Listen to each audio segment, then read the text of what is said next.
You're wondering if you should play Dead by Daylight or Identity V. Or you already play one or the other and want to know why there's random beef going on between the two. Well, as someone with an embarrassing amount of hours on both, let me start with their similarities. Both games are asymmetrical horror games where there is one hunter or killer and 4 survivors who have to complete 5 ciphers or generators to activate the exit gates and escape. And that's where the similarities end. While the DBD devs helped the initial creation of IDV as well as the company of IDV having owned mobile DBD, IDV ended up taking the wheel and driving far in a different direction. For one, IDV survivors have kits and abilities unique to them, unlike DBD survivors that do get their own perks but can be used on others.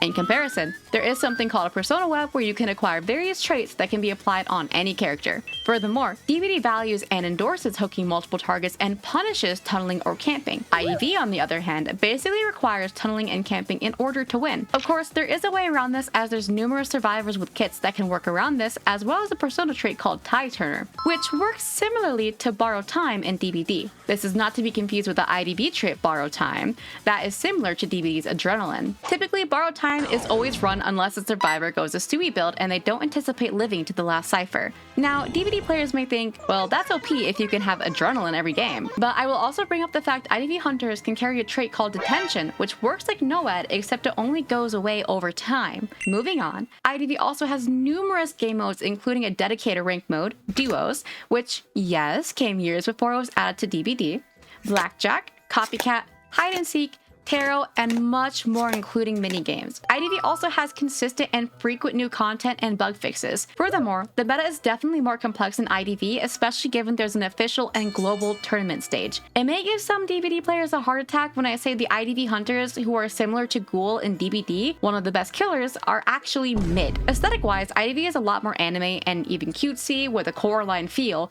while DBD leans in on the horror factor. This is mainly due to Chinese censorship, but it has its perks as it gets a variety of more crossovers including Danganronpa, Death Note, Junji Ito, Frieren, Persona 5, Edward Scissorhands, and many more. At the end of the day, both games have their own charm, and to say one or the other is better honestly comes down to personal preference, especially since both have taken their own direction. So truly, what's the point in fighting over it?